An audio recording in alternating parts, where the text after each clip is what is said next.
Welcome to another podcast. Now, first off, my apologies. One of the cameras failed on this podcast and we lost a lot of footage, but it doesn't detract from the content too much. We didn't lose any audio. If you like what we're doing, then please hit the like button and tap the subscribe button. Hit the notification bell and feel free to leave your comments below. I'll answer all of them. Now, today's podcast is with two old cabbies of 40 years and 20-year careers, and it's available on all the major podcast providers if you want to just listen to the audio. We're going to talk about some great stuff about badges in buckets and cabs with no mirrors, as well as the idea that the older cabbies don't want the knowledge to get easier, and they feel that people doing the knowledge today are taking too long because they don't work hard enough. So, hope you enjoy. Sylv Oliveira. What is it? My dad's from Gibraltar, no doubt. Many years ago, some Portuguese fisherman weighed his way down to the coast and done whatever he done, and that was it. But yeah, it's very common. It's like Smith in Portugal or Brazil. Yeah. So you're actually a Gibraltarian in the sense of by descent. Born in South London. Oh, you're a South London boy. Born in Tootingbeck. That's what Lee said. You're as tooting as they come.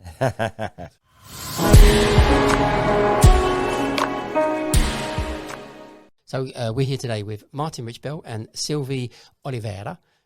You're both long-time cab drivers. I saw your badge as you came in, Sylv. It's 30082? 30082, yeah. March 82. See, and I'm less than that. I'm 66. You're a lost badge, aren't you? Yeah, I'm early 2000s.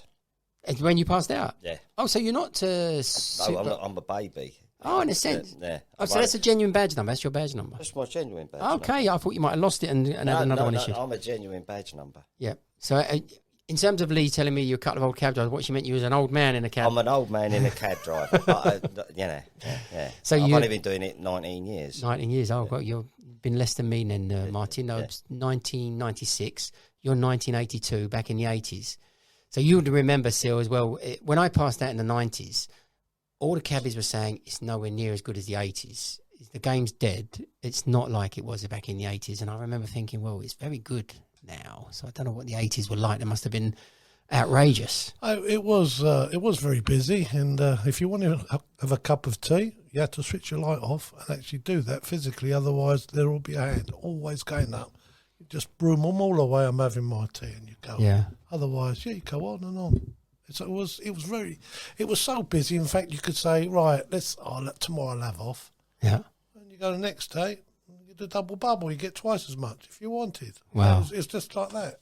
But as you said, things do change. And yes. How do you compare? I mean, you're still a working cab driver after, what is it now, 40, just over 40 years. 40 years working cab driver. Do you work less now, obviously? Of course, yeah. I just want to do another 10. Yeah. If I can. Another 10. Another 10. I'll do 50 and I'll knock it on the head then.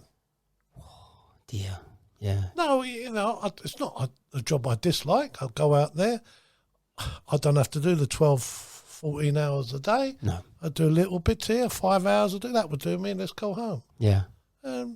Tomorrow I'll have off. My grandchildren want to do something, I'll do something. Yeah. But it's not as if it's all day long. So I don't. So when you're not chasing the dollar, you can enjoy it a lot more. Yeah, yeah. When something goes by like anything, a fly, you follow it. Where's it going? You got time to do that. You do what you want.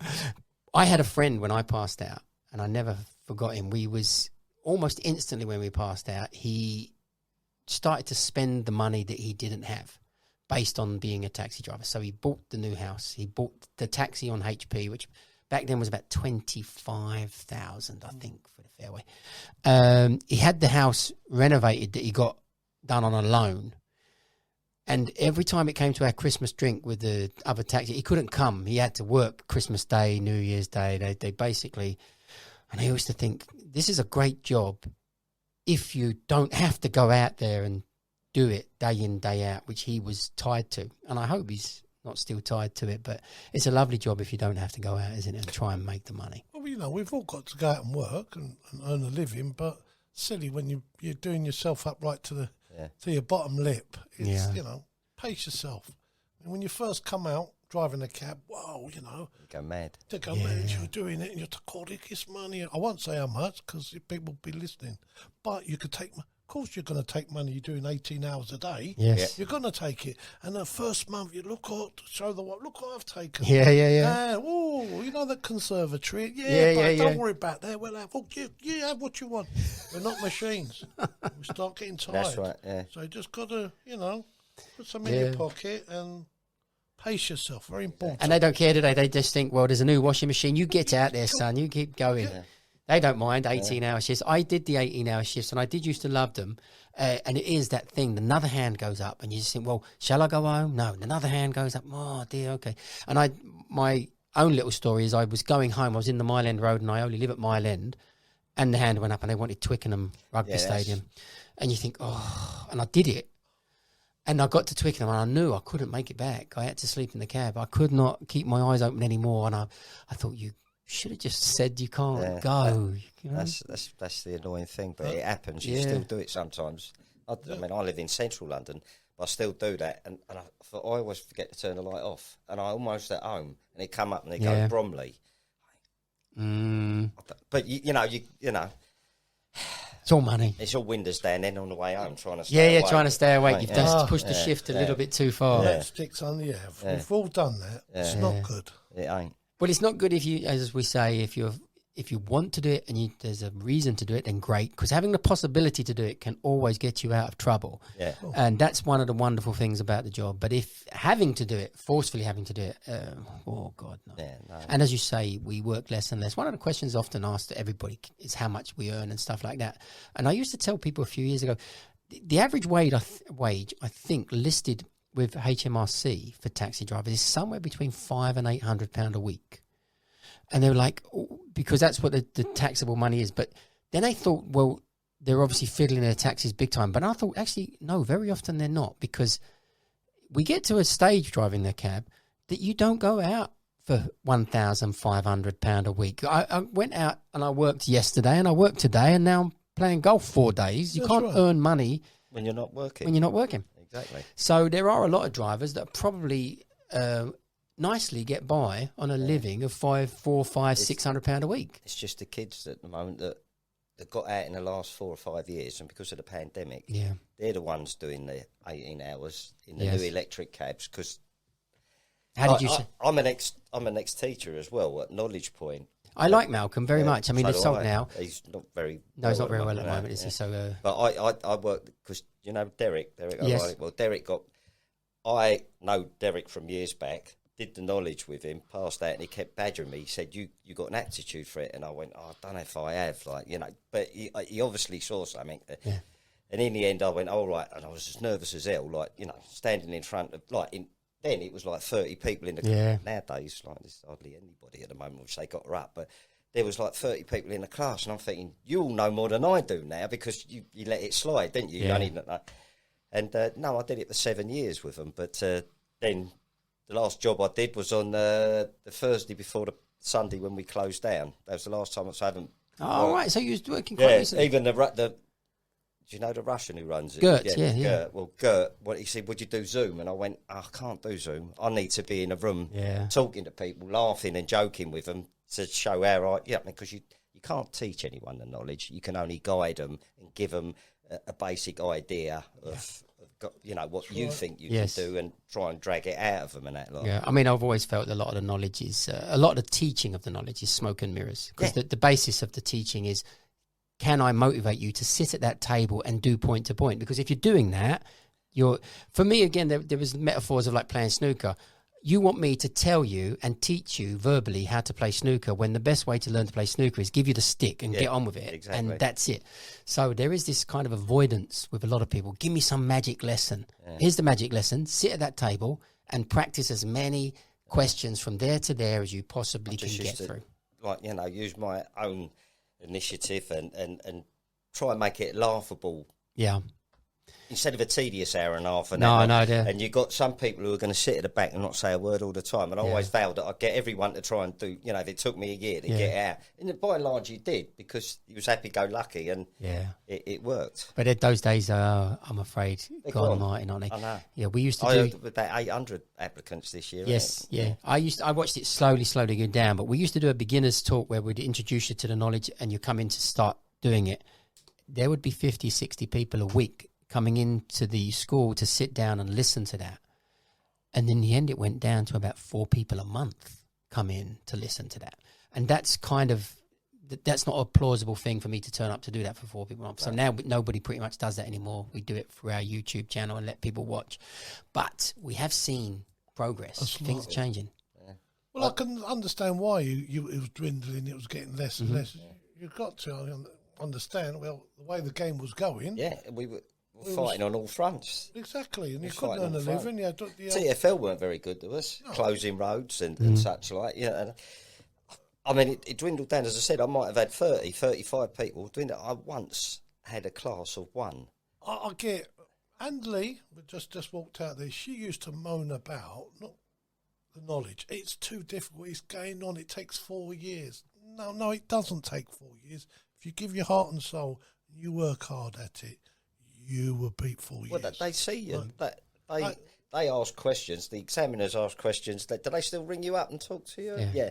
And I always used to think, God, I don't think I ever did a good appearance, but I must have been very good in class because everyone used to say, and I never used to get. I think, I've had a terrible session here, and I got a B. And when I thought I was good, D, so many. I mean, that you get someone say, I had a good appearance, I want to complain, I got a D. And I think to me, well, last month you came to me, you got a B and you said you didn't deserve it. Did you want to complain about that one that you got that you That's right, I never complained because I didn't want to upset the apple cart. It was generally you got a D most of the time because you deserved it, I think. Oh, of course you did, yeah. Of course. I mean, these people that say, he's been doing the knowledge for 4 years. Probably because he's not good at it. Sylv, in your day, I mean, how long did you take to complete the knowledge? Oh, it was under 2 years. I know that. I was young, free, single. I had nothing. Just myself to look after. It's easy. No problems. You've just done it and got. But from when I woke up to when I went to sleep, I just was the knowledge constantly looking at books, maps, and everything. And I just worked hard. And I talk to some of these guys, knowledge boys now, and.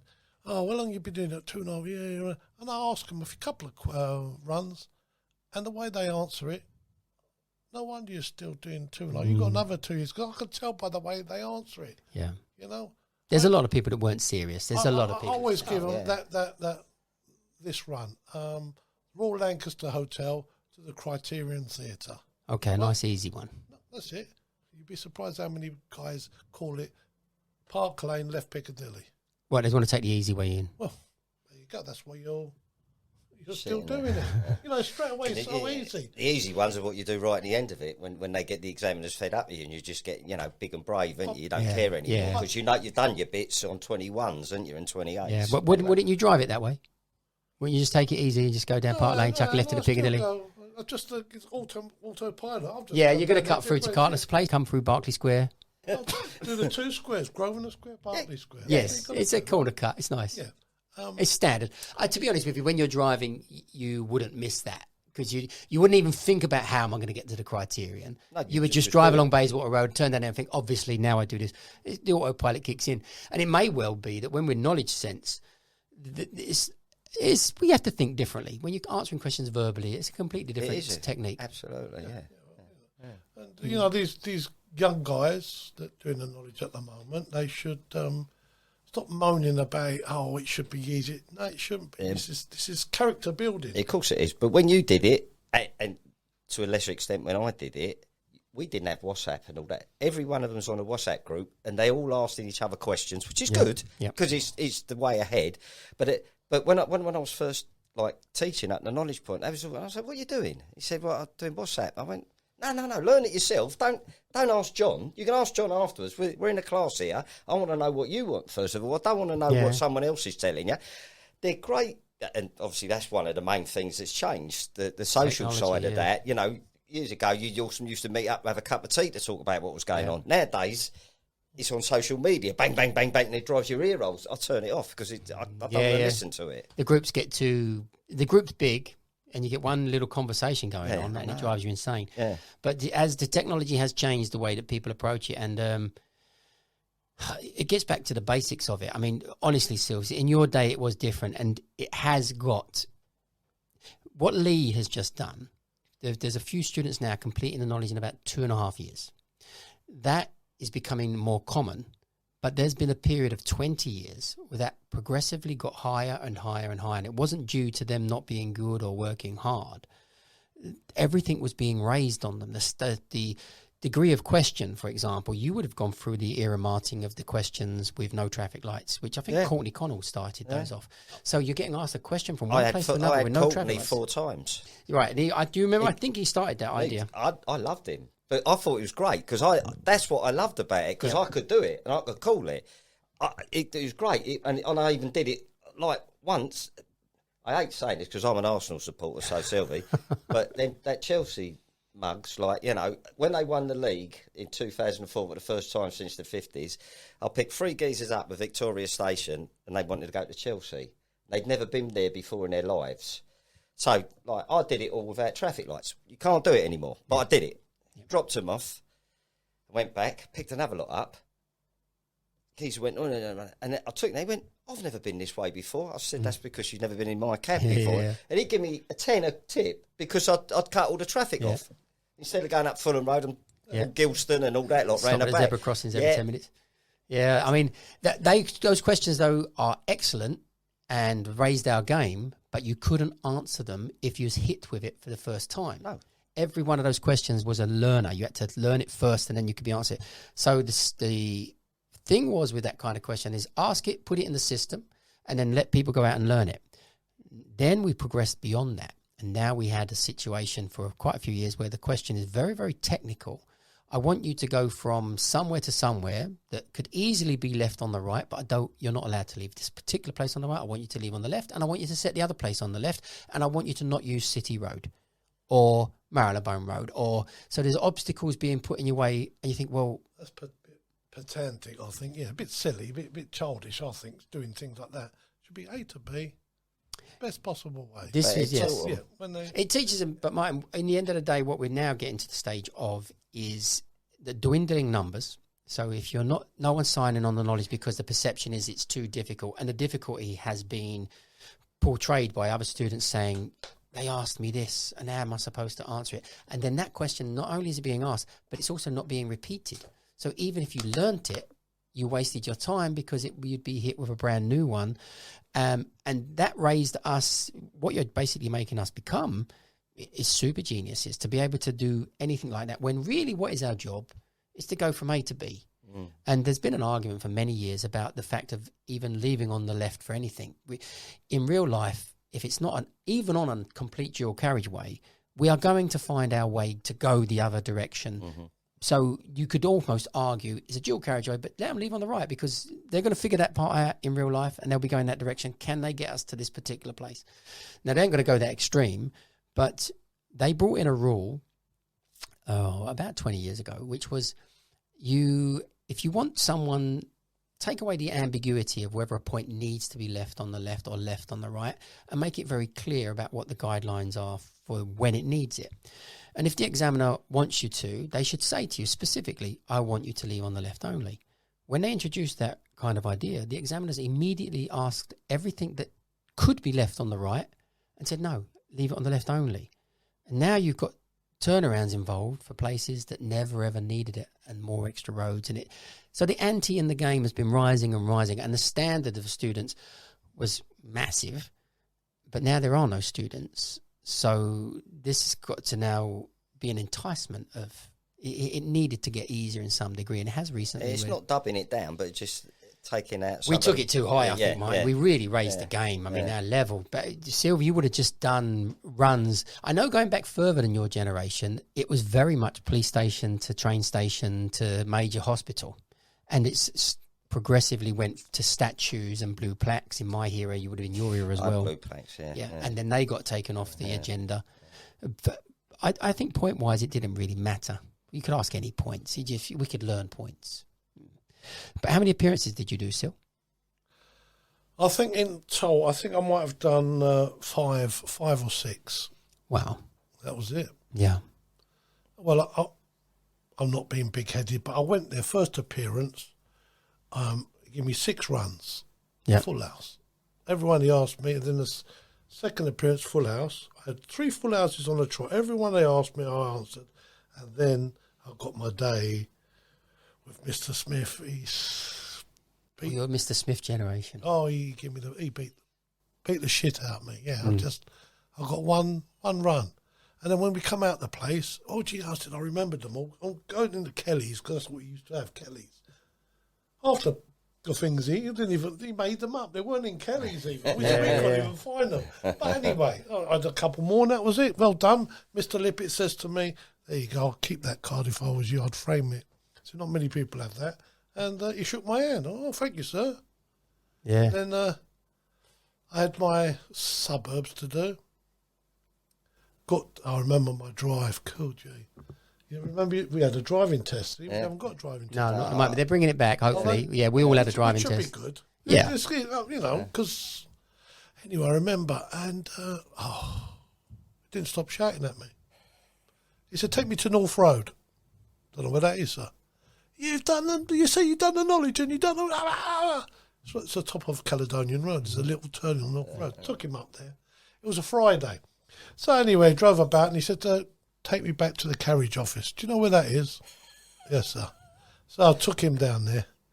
He said, I hope you got some money on you, because he was popping in. It was Friday, getting his wages. So I put the shilling in the meter, sitting in the cab, all like demoralised. I failed it. So I looked at him, always coming. I jumped out, opened the door for him, took him down to Southgate Road where the test centre is. Yes, on the corner of the street there. Took him down there. He said, I'll give you the benefit of the doubt. I thought, what's that mean?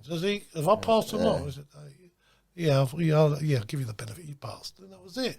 Did you really put money in the meter? Yeah.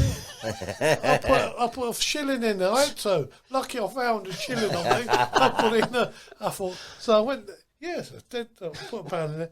And then I went... sorry, still a shilling for most people listening. They're not going to know it's 5 pence. 5 pence. 5 pence. We're in a different era. Yeah. Which ain't worth nothing now. Oh, 5 pence. 5p for the meter. And what did I do? And then went up there and I passed. So guys there said, got a piece of paper, 3 shillings, 15 pence I paid for my badge. They paid it. Give me it. And then there was a guy coming. I see him and he says, I've come to sign on to do the knowledge. And I just looked at him. I thought, damn, good luck. Just showed him my and I just turned out, got the train home and went home. But 15. You could have sold it there and then for 30 pence straight off, 15p profit. 15 pence, that cost me that badge. 15p. 3 shillings. 3 shillings. Everything was free, wasn't it? Yeah. And that's another thing that's hindered us, because doing the knowledge, I don't know if it was free when you did it, Martin. Do you have to pay to sign on? Yeah. Okay, when I did it, it was free. You just sent your application form in. It all changed when I was doing it. 2000 is the year because Livingston come in, introduced rate free that nobody had before. Remember, extras went. I was thinking, extras went. Yep. Rate free come in and all that. I was thinking, what's going on here? Yeah, 10p. I don't know what was an extra back then. 10p on the meter for a bag, 10p for a person. It went up to 40p each additional passenger. Yeah. That's 8 shillings, 40 pence. Each additional. So if you had a 5-hander, cut £2. Mm-hmm. So, but then he said it made it too complicated for the passengers to understand. Oh, wait a minute. What other form of transport? Please tell me, because I still don't know, that one pays and the other 4 go for free. Yeah. Which is essentially not promoted, is it? I mean, we're super cheap. When it comes to going 5-handed, you're cheap. And I do remind the passengers. Yeah, I tell them all the time. People coming into London, because obviously I work out at the Cross, being close to where I work anywhere, but I always sort of aim to start at the Cross unless you get an act comes up or whatever. But the families get in and they say, I want to go to the Imperial War Museum or something like that. What's the best way? I say, in the back of my cab's the best way, because there's 5 of you and I'm going to get you from A to B in 25 minutes, and it's going to come to under 20 quid. Less than the train, I imagine. Sometimes. I said, you go on the underground, you're going to be paying over 20 quid. Yeah. They don't believe me. And I said, watch us. So? And you're going to get a tip off them because they realise how good you are at the end. But fantastic. Cheap as chips. Yeah, absolutely. But 5 to 6 appearances still is kind of. There is one guy I have, Peter, his name was. He done it in 5 appearances in the modern era. He was a teacher, school teacher. And he had I'd have to look up his scores, but there was nothing else other than double A's and A's. And a double A, I don't know if you know what that would be, do you? So a double A would be your drop from 56 to 28s in one appearance. Yeah. So you'd go for your first appearance and you'd be on 28 straight away. They've got rid of it since. And an E. I don't know if you remember E. Yeah, I remember E was they got rid of the E. Fortunately, never got anything. Yeah. Like that, never redlined or anything like that. I got a double A. I think that's where you go straight. Well, yeah, you didn't get me in my era and your era, so we got nothing. We didn't know what we got. You just get your drop. Oh, just, no, that's right. Thank you very much. Go back out. You didn't even know you'd got your drop. The man at the desk would see you in 28 days. Yeah, You're like, what? exactly. I used to get in the car. They used to flick it at you. Zoom. Used to get all what. Walk out there. They were so nice to you, weren't they? Yeah. Like you think, To flick it to you, and you get it, and you had like all in pencil, written in pencil, and then you go down there, and exactly. Yeah. I'm on 21s. Yeah. Touch. Absolutely. But- yeah. That's what happened. Yeah. I preferred it back then. I still think it was in some way better than it is now. To not know when you was going to score or if you'd scored was a removal of a very accumulated pressure that a lot of modern students have gone under. Certainly with the redlining aspect coming in, it was a punishment system where you are working towards something that you're going to be hit with a stick if you don't get it right. Whereas in the old system, if you stayed on it long enough, you could get your badge, but you had no idea. You weren't going backwards. You just kept going. Yeah. I had a friend of mine. It took him 9 years, just over 9 years to do the knowledge. Yeah. Back in the day. Back in the day. Yeah, it just carried on. Yeah. You can never fail. You can give up, but you'll never that fail. was the saying. I still You tell know? people in the back of the cab today, there's, 1 in 10 want to know about what you're doing and how you become a cab driver, and you tell them and all that lot.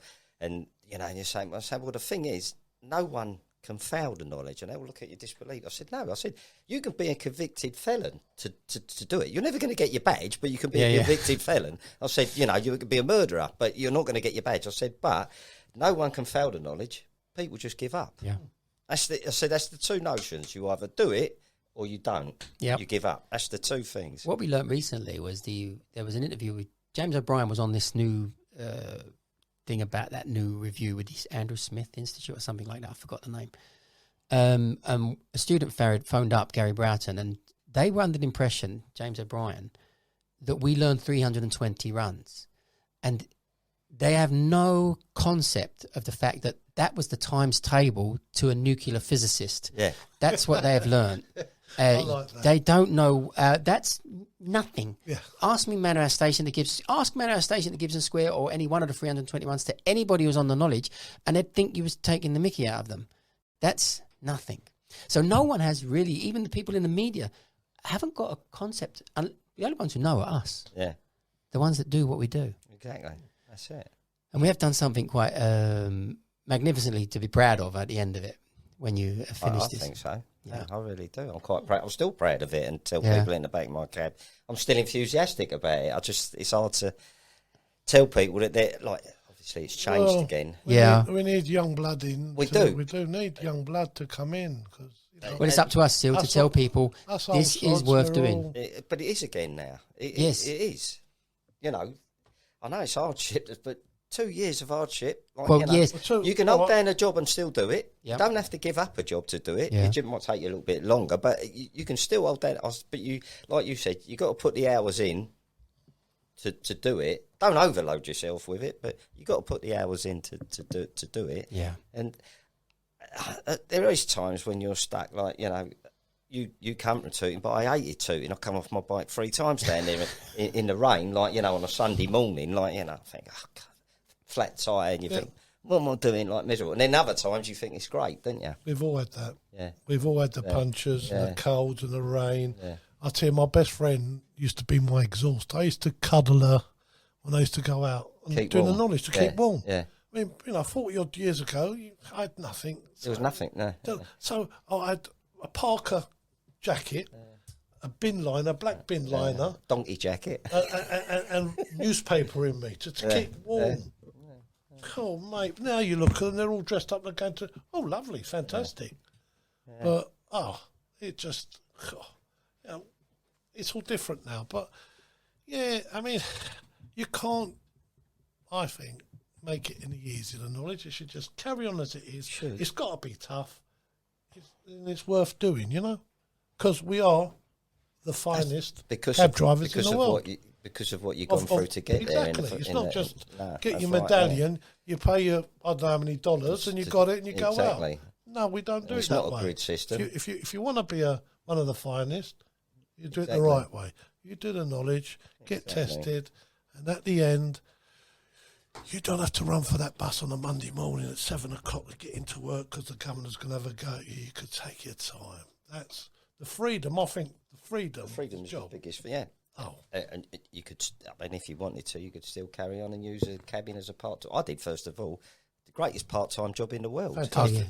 Without a shadow, you think, just go out and earn a few bob. Like, you go out, but while I was doing a day job, I'd just go out of an evening. And So you're both very, very positive about the situation currently. I mean, exceptional circumstances. I don't think I would listen to anybody who's talking about our trade during COVID, because you was talking about a world situation. There wasn't a business in the world that didn't suffer. So when you're saying, I'm having it hard as a taxi driver, well, there's one story of the person who just invested £1 million in the restaurant the day before COVID started, and it was shut. Yeah. So, we all have our different degrees, and it's been a rough time. I'm glad it's finally coming to an end. But here, there is a lot more positive voices starting to creep back. Someone's saying it's busiest they've ever known it. Not like the 80s. No, it's busy. You're working, which is nice. It's certainly... There's a few more. See, it's nearly as busy as when I first started out in the year 2001. As busy as then? As 2001. Because obviously everything... all my mates that were cab drivers were telling me this and that, and I thought it was good, but they say no, it was better than this. And then it crazy, and throughout the years, mini cabs got bigger and more rogues come into town of a night time from Northampton and Birmingham. You had no police doing them, getting rid of them, so they was nicking all the clubs jobs and all that lot. Then Addison Lee grew, didn't they? And then the other mini cab firm Uber come in after that and all that lot. But the last sort of 5 or 6 months, street house come back. Not just, in the end, you was always rushing back to get to a station because there was nothing else to get. No one was sticking. Now there's people sticking, I'm driving past people and I'm thinking, God, how can I get rid of this one to pick? Because you're losing, there ain't enough. There might be, what is it now? The cab drivers are down by about 5, isn't it? 5,000? Yeah, we're coming to 19,000. Unfortunately, so that's why you've got to get more in, because otherwise, we ain't supply and demand. Yeah. But also, TfL got to look after us with the, some of the roads and that. It's strange why they don't make it better. They seem against us. We're working for them. At the end of the day, they just don't. I think a lot of it, yesterday I was speaking to somebody, and the cycle lobby seems to be getting a little bit fairly powerful. The cycle lobby is, and a lot of politicians seem to be riding their own bloody bicycles, and it's closing it down a lot. I've read that the Euston Road's going to be up. They're taking the cycle lane out of that because it's possibly the only cycle lane with no cyclists in it. Right. When was that to do? I saw it in the Evening Standard blog or whatever. They was talking about taking that out. But elsewhere, you go over Vauxhall Bridge and you get, especially in the morning, it seems like all the South London rides a bike. There's thousands coming. It's mad. Does it? I ain't no cycling genius, but it would make sense that everything that was a major artery shouldn't have a cycle lane on it. There is enough back streets to filter routes through for cyclists to be off of the main roads.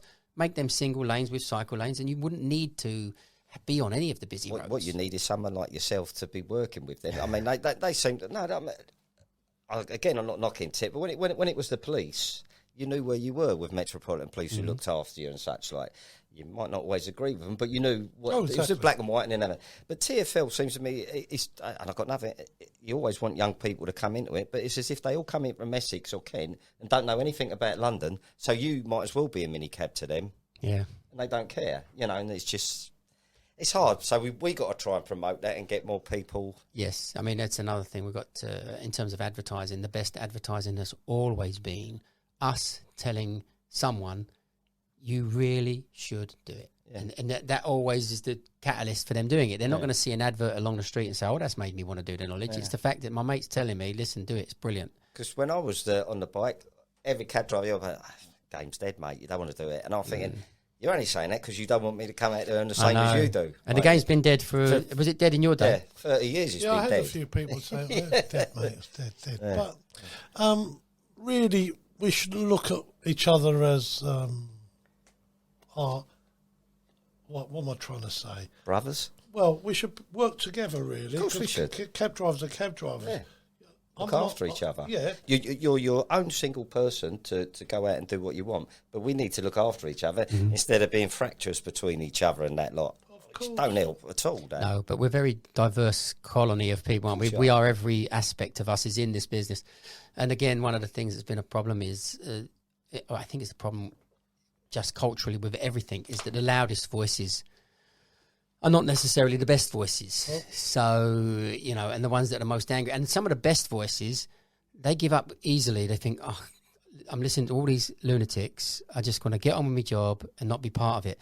Well, you could be, because you're one of the sensible ones that could actually bring balance back to everything. And people need to speak up. There were, I think for quite a few years, there were too many. I think it's calmed down a little bit. I think they've been embarrassed enough on the Twitter feeds and WhatsApp and publicly going on stuff and making comments that were, there was one about Uber. So you get someone complain about their Uber car, and then rather saying to them something articulate like, well, if you take a black cab in future, I'm sure that things should be much better. It's your fault for getting in the Uber in the first place. Yeah. It'd be like, well, that doesn't help. That doesn't sound very good either. Negative upon negative. Yeah. It's like, oh, dear. Just think about what you need to say. So, Syl, you've been a cabbie, as we said, for 40 years. You've been a cabbie for 20 years, Martin. I've been a cabbie for 26. We're nearly 100 years between us. 100 years worth of fares. Sure. What would you do if you wasn't a cabbie? Well, what I'd have done, I'd have a taxi garage. Oh, yeah, definitely. Back then, renting the Fairways. Well, yeah, the Fairways. FX4s. Oh, the Fairways, lovely cab. Yeah. Best cab in the world, they were. Turn the key, start. I bought one in 1994. Yeah. Still got it. Still starts on the button. Yeah. Same gearbox, same engine. Boom, and she's away. Oh, she's not plated though. No. but you know, yeah, I'd love a garage. He cut my father was a cab driver. He cut me veins. Taxis a fairway in the family. So I just, you know. So your father was a cab driver. My dad, yeah, back in the day, yeah, he was a cab driver, yeah. And his brothers. Yep. My two brothers, and I've got a few uncles. Who's the oldest cabbie apart from your father? And out of the brothers, who did it first? Me. Okay, so everybody's post 82 from you. Your father, though, how far back does he go? He ain't Orson Cart, is he? No. He used to work in a factory down in Addington, lead factory, done his back in, and Mr. Morgan next door, he was a cab driver. He kept it immaculate. I mean, you open the bonnet and all the nuts and bolts and they're all polished. And he said to me, Dad, he says, yeah, why don't you be doing the knowledge? He said, listen, do it. How much? I won't tell you just do it. Go down there. And, my dad done the knowledge and didn't have to lift anything or whatever because he'd done his back in real bad. And he drove a cab. FX4? Yeah. And I remember I used to be a cabinet maker. And I used to work 5 days a week. No, 5.5 days a week. And I'll take home 40 quid. That was good money, right, back in the day. And there was one Saturday afternoon. I come back from half a day. And I sat down there in the kitchen there. I'm tired. My dad's just popped out in the cab. He's done a bit. I said, oh, Dad, oh, what? He said, yeah. I said, how much you taking? He says, about 40 quid. That's a week's money. And I went, I'm starting the knowledge tomorrow. And I started then. No one had to convince me. That's all he said. I thought, damn. I wanted to be a cab driver forever, but it's just working up and do the knowledge. Of course. I just delayed it. And then when I decided to do it, I thought, that's it. I got out just under 3 years. But I just carried on working, but I said, I'm just going to go out. How old was you, Martin, when you passed? I'm 64 now, so I was just over 42. So this is another issue that's nice, is the fact of the age band that we can do this in. There's a guy who contacted me yesterday, he's 60. And my view on this is like, what else are you going to do? So you are 60, exactly. You either give up now and die, or you go out and do this, and it's, but I'm getting old. Well, you're only going to get older, and there's nothing to do between now and death. Yeah. But what a lovely job at age of 70, driving a cab. A couple of days a week, whatever. It's easy. Fantastic. You're not digging holes. No. Yeah. You know, it's Not plastering. 70, exactly. Yeah. You know, so No. That's right. Yeah, get in there. go out. If the wife gives you a bit of hassle, That's what I'm saying. Yep. I'll get in the cab. And I'll go to work. Dinner up the wall. You want new blood. I've got plenty of places to eat. Don't you worry about that. That's right. And I just go out. Fantastic. Exactly. You want new blood, but you also want a small percentage of older boys like that just to do it. Yes. And that's what you must have had it here, but I had that a mixture in my class. Yep. You know, 70% of them weren't really young, because I think, you know, it's rare that you want to be a cab driver at 21. Well, you can't be a cab driver till you're 21. But I only had a couple of people in their mid-20s, most of them between 30 and 50. Yeah. But I had a couple of 60-year-olds who were ex-bikers, couriers and all that lot, and just wanted an easier life. Yeah. You know? I think it's a very interesting thing to do at that age anyway. And if you've reached the stage where there's nothing else to do, it's a no-brainer. It's a great idea. Yeah. So it isn't even something they should be thinking, should I be doing it at this age? No, absolutely, you should be doing it. What else are you going to do? Yeah, but back in the day, I remember this guy. He was in his 90s, still driving a cab. He used to wear the cap and all. Not cap, flat cap. Chauffeur's. Chauffeur's hat with a rim. Hat. Yep, he used to. And he used to work for Stewart's Garage. Used to be down Farm Lane in Fulham. Used to be a big garage there. And they give it all the new cabs they gave him to drive. Brand new, he run them in. And he was in his 90s and he still drove a cab. Yeah. Fantastic. Yeah. I mean, I went to, a few days ago to Georgie Vise's funeral. Yeah. That guy, talking about old boys, he was a nice fella in his 80s, 82. Oh, wow, he looked great too. Yeah, gorgeous George. Yeah. You know? And I don't know if a lot of people, but he's the one who give us our luxuries in our cab. Yeah. He fought The radio. the radio. Well, I used to think that George, we used to have it, you know where the meter is? That's where you used to have your radio there. Yeah. And the speaker. One speaker and one radio. You thought, this is lovely. And I had Dream come true. Mine was a Gucci, they called it Gucci cab. I had a sunroof and electric window. Cost me brand new, just over £10,000. You said electric window. Yeah. One electric window. Yeah, of the passenger where you go Yeah, to get your money. yeah. Just one electric window. You pop your hand out and you got cash, you know? Yeah. And, it was in 1982 I got me cab. Lovely. You had electric window in FX4? Or was it a Fairway that had the electric window? The Fairway. Yeah. But it was very, how can I say, primitive. It just had an electric cable going to that window, going up and down. That's all it was. You used to put WD-40 every week because it would dry up. But, God, you know, radio, one arm out the window. I was, of course I was, you know. Was that your day, Martin? I used to have to lean over, slide the window down. Where you going? Yeah. And, they were good days. They were really good days. Yeah. I think it was about 1996 was the beginning of 2 electric windows. Somewhere about then. Yeah. Oh. And it was built in. This was an extra. God, what was it? Oh, because years back, we didn't have a mirror. The actual mirror to reverse. You know, they didn't have a mirror. Wasn't allowed to have a mirror. What grounds were they saying you can't have a mirror? Looking at the passenger. So they were in front of themselves there, weren't they? You couldn't have a mirror. So you couldn't could look at the passenger. And all you had is one mirror on the near side front wing, and that was it. I did not know that one. That is excellent. The things that we didn't have, and I know we've jumped through hoops over the years. Do you remember the days they used to foul you for the overall was such a chore? It doesn't seem anywhere near as bad anymore, but they would foul you for dirt inside the rear brake light lens because it was against the window. You had to dust in there, foul to take it away, clean it. These cabs I see driving around now with Dad's taxi and things out in the window. The following day you'll have a letter through the post. Oh yeah. This cab is as from now on stop. Yeah. It doesn't mean you have to go back up the yard and present it there. While we're here, let's take it up on the ramp. Yeah, and they see go if the kingpins are okay and everything. Oh, mate, that's another £600 it's going to cost you. Yeah. And that's what it was. When you had, on the radios, watch out, PCO down at Victoria. Everyone would detour, we're all going away. We see all cabs just turning around and just going away. It used to be funny, or King's Cross. You didn't go.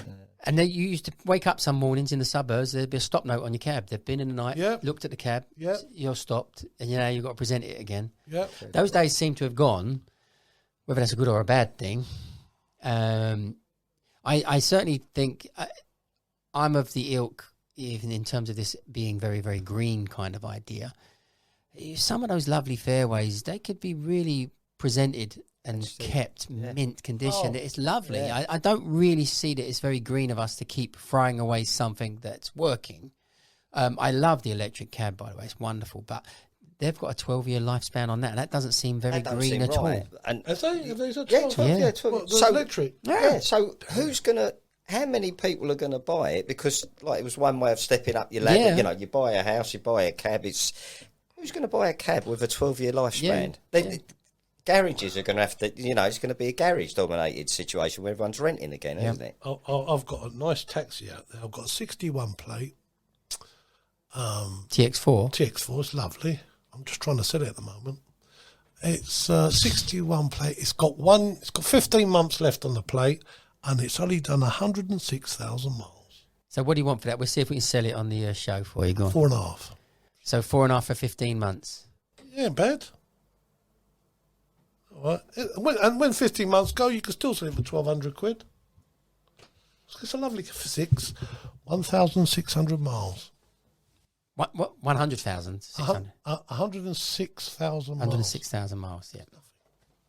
But yeah. So, as you're saying, some of these cabs are beautiful. Yeah. If someone's kept it and they looked after it, and it seems I never knew it was 12 miles. Yeah, that's what I'm saying. 12 an age of 12 years for a brand new electric cab, it doesn't make sense. It doesn't make sense. That's anti-green in a sense. Of course it is. You're wasting that. Yeah.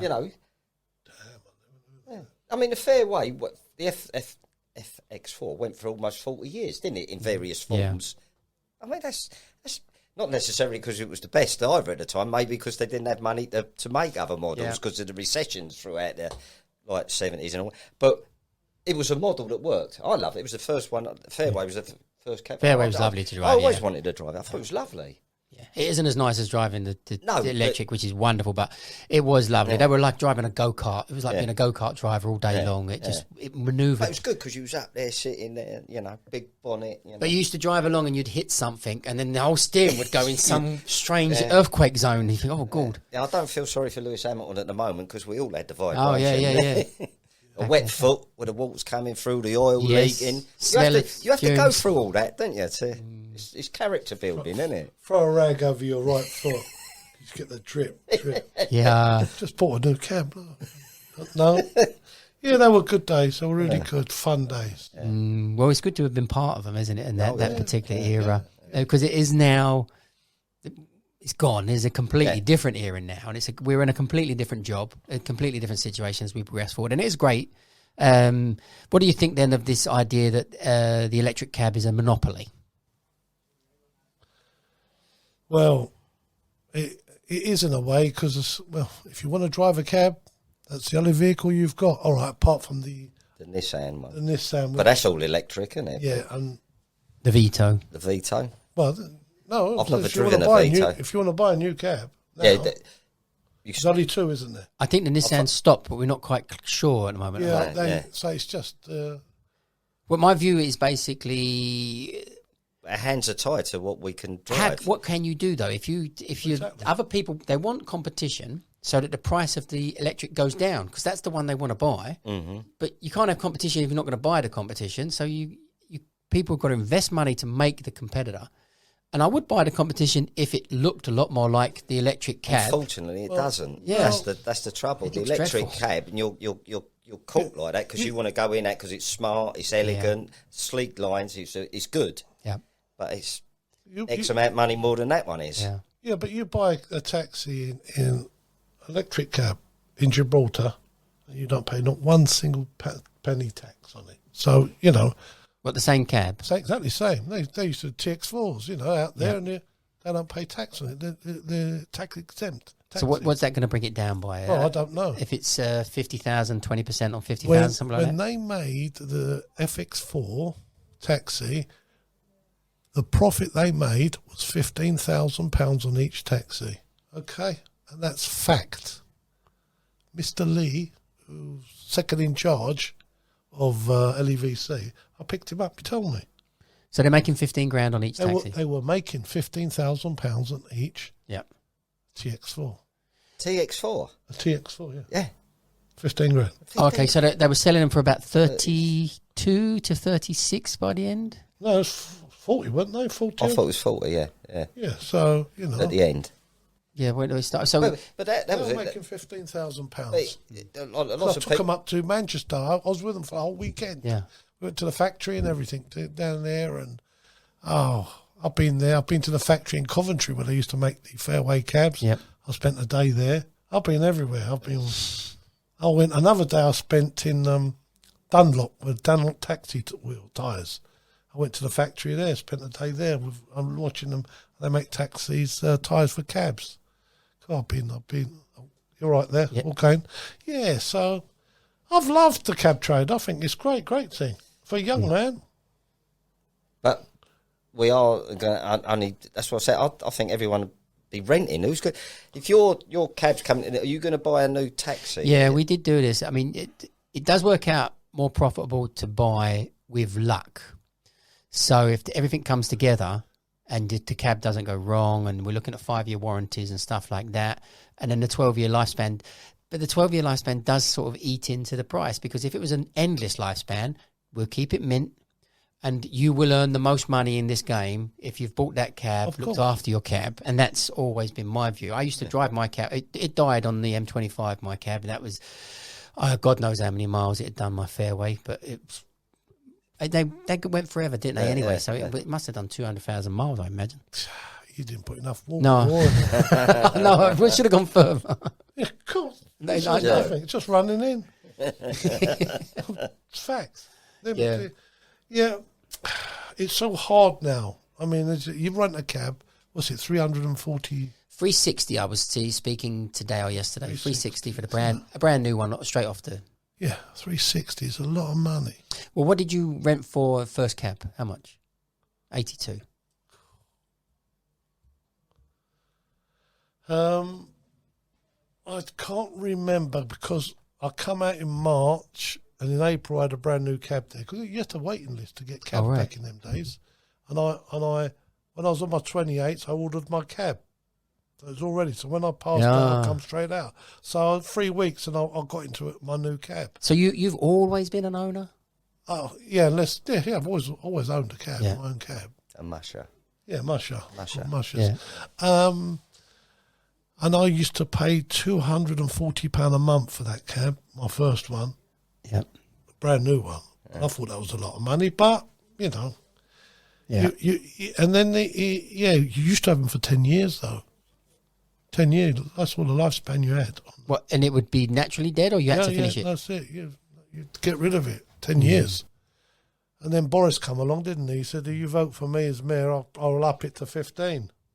So we did, didn't we? Put him in. I didn't know there wasn't a lifespan in the early days. You could have a cab until it literally 30 years. Yeah, it's got to be. Back in the day, they used to have quarterly checks and sometimes 6 months. Oh, right. Right. If it went over 10 years, it got to be real good. Yeah. But, then you had when it was open play, you can have it if it fits its purpose and it's safe, it passes to do the overall. So, yep.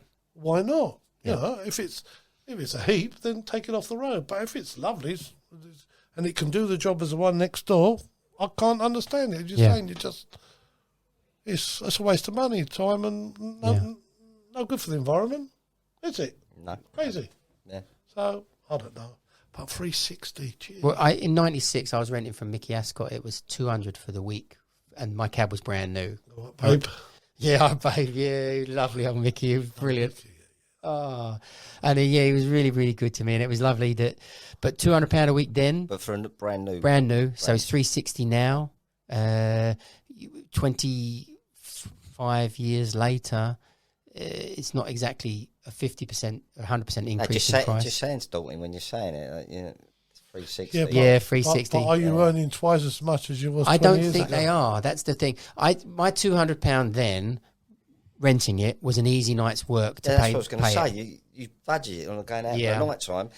That's everything Done. paid for. I'm Then done. you got The the rest rest of is the me. If I want to go and Yes. play golf, Yeah. I can go and play golf. Exactly. So is 360 sort of attainable on a Monday night for you to go out and get the whole thing in one go? Or are you looking at spreading it? I don't know what it is. I haven't been out. I'm not scared of the dark, but I haven't been out at nights. I used to be a night man, but I start at 12. I leave home at 12, and I try to get home before 7. I think it 6 is. hours, 7 hours. I think it is just. Yeah. I think it is at this moment in time. At this moment in time. Because of the cab drive shortage of cab drivers or whatever. I think it is. I might have to go out at night.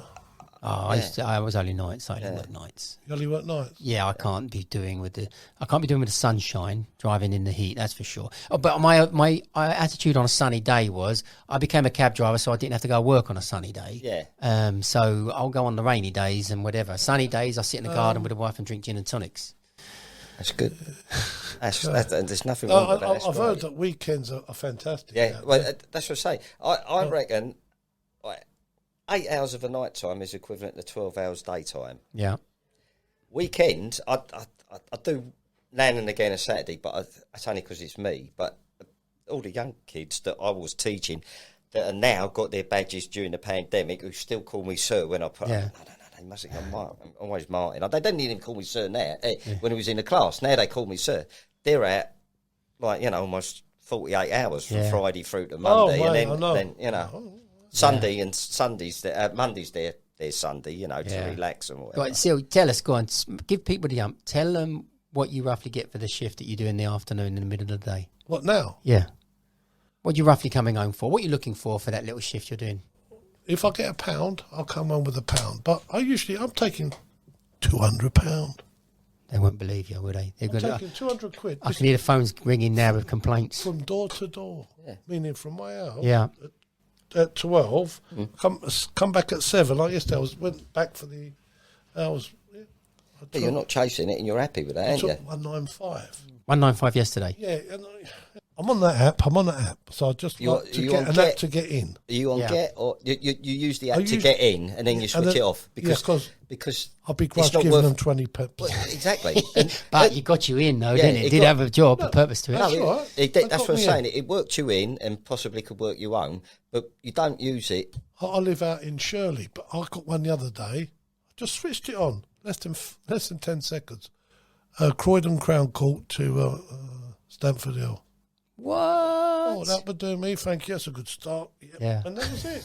Got up there. £90 later. Well, they took £18. But anyway, and then I'm done. Well, that's the biggest thing of all the changes is the apps. I mean, when you didn't have a credit card machine. When I started, I didn't have a credit machine. Wouldn't even know what a credit card machine was. I've always had one. Have you? Yeah, well, I've always been on the radio, sir. Always been on the radio. Okay. Which one was you on? Comcap? No. Dial a cab? I did, but Fell out. yeah, because they were. That's another story. We can talk all day about that. But I had to teach them what they were doing wrong. Yeah. They're taking money out of our pockets. That's another thing. Radio taxis. Radio taxi. Oh, mate, fantastic circuit. Oh, and the work, quality work, Yeah. quality. That was a waiting list, wasn't it, on radio taxis? You couldn't just walk in and get on radio I taxis. remember. Yeah. Oh, there was. Yeah. You go down to. There was times when there's a job in the city, a delivery job in the city, going to Chelsea, right? And he said, "Well, when you pick that up, get the deliveries, and then can you pick up this other guy in Fenchurch Street, take him to another one to Chelsea?" So double bubble. That's what we was doing back in the day. So you had that, dropped him off, and then dropped the parcel off. So you're doing. Oh, mate, it was nice. Radio taxis. Yes, well, they're all good. No, someone asked me the other day. If it helps you, yeah. I'm on Get, but I'm on Free now as well. And they say, "Well, it's taking forever to get a cab." And I'm saying, "Well, the reason you're getting it is because there's quite a bit of work off the street nowadays. And if I've got a job on the street, I'm not going to drive a mile and a half to get to you, knowing that you're going to cancel me halfway along. How many times you get cancelled on that? Drives you around the bend, doesn't it? That's right. They think they get cancelled. We get cancelled. And then you might be a little premium, £10 on the back. Okay, then I was on Trinity Road going home yesterday. Lovely, 45 quid. £15 on the back. But yeah, you go there, cancelled. You think, I just pulled up and I've got halfway there. You know, and you pick, you know. So, and then you've got to take 20%. And she said, like, why don't you do it? I said, well, because the street howl is more worth. I get more money in my pocket. Why? I said, well, because it's 20%. They don't take 20% off. I said, they do. I said, so that was always my job. Years ago, it would have been my job no matter what, or you would have rung up the local minicab to bring you in, and then it's, you know, I said, because I ain't going to drive 12 miles to Harrow to pick you up, but the Harrow driver now will pick you up and bring you in and whatever, because I said, so it works for you, but it don't always work for the cab driver. I said, but at the moment, there's, you know... So, but Martin, that you get flagged down. So you've got a job on the radio, on the app that you're going to, but you might sort of knock it back. And someone flags you down and says, I try not to, because I feel guilty about doing that when I've already pressed.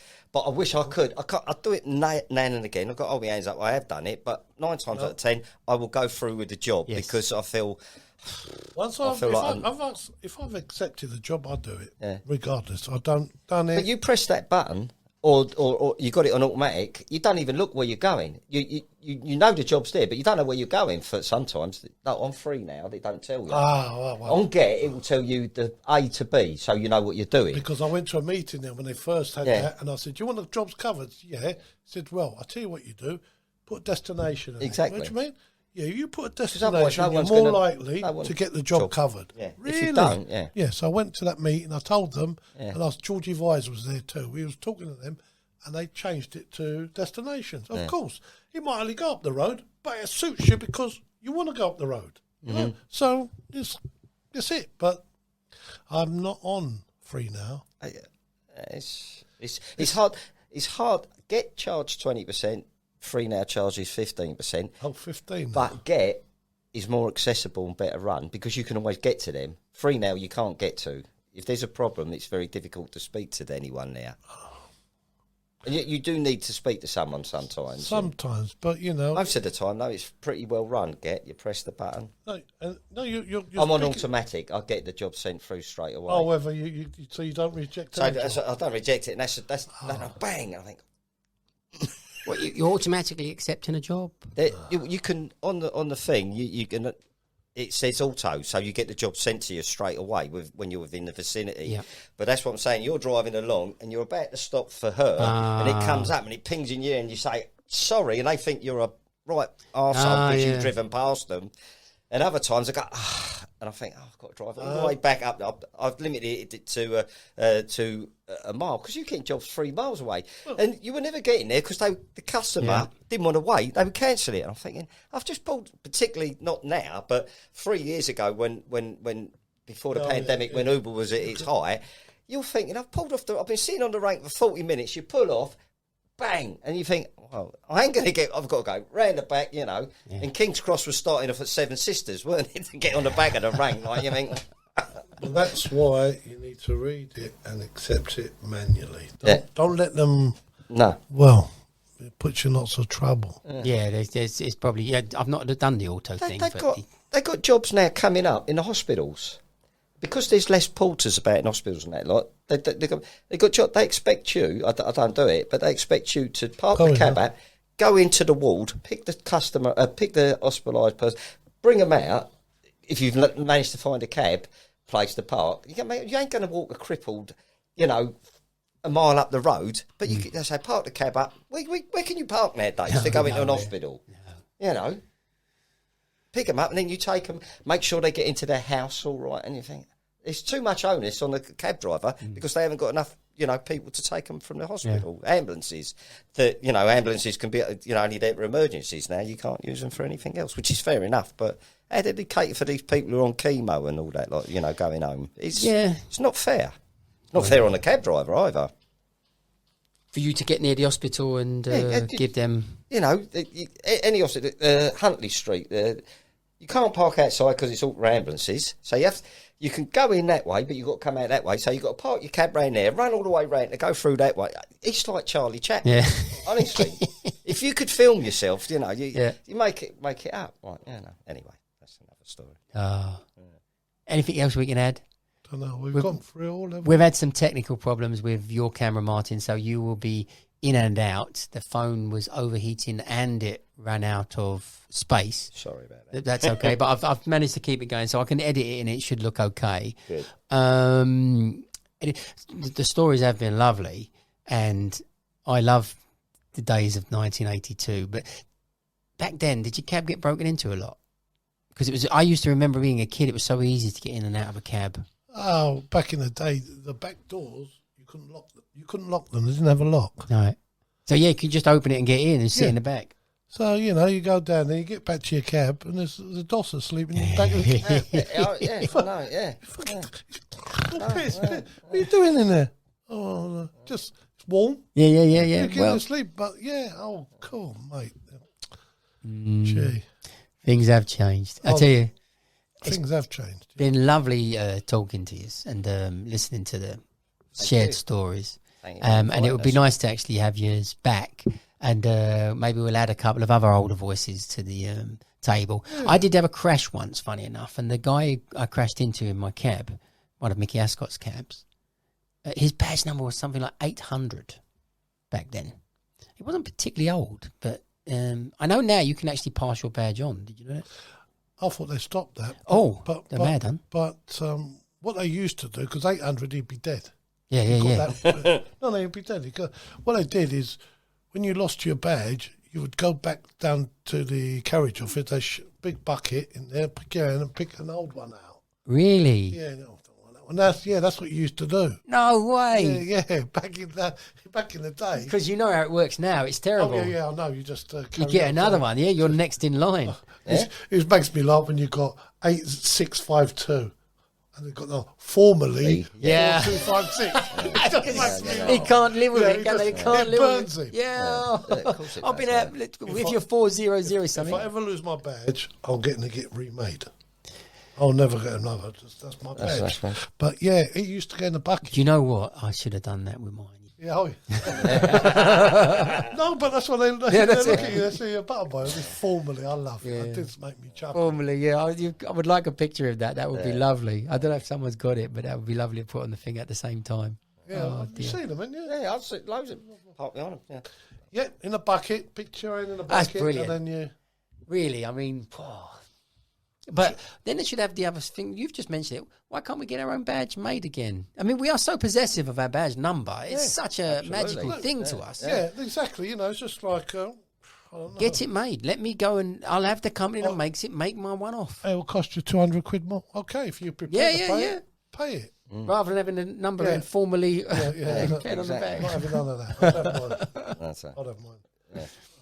Yes, and you wouldn't have to tell them because they wouldn't know. And they wouldn't know if it was a fake badge on the battle. No, that's right. No, in hindsight, I think that's what I wish I'd have done. I won't tell them. So when you lose your badge, don't tell them. Don't tell anyone. So here's a little tip for everybody listening. Yeah, don't tell them you've lost your badge. Get one made. Get one made straight away. And you're done. You're back Put in it with away it. at home, just in case. Although be careful because the person who might have your badge might be fakingly driving around in a taxi with your badge number, and you've still got that badge on your neck, and you've now got to prove that you're not him. He's the fake cab driver. Yeah, he's ripped you off. Yeah. He's seen you in the pub. Yeah. That number. Oh dear. Well, thank you both. You're Brilliant. welcome. I'm sorry it's so hot in here. That's okay. In the next podcast studio, we'll have air conditioning and.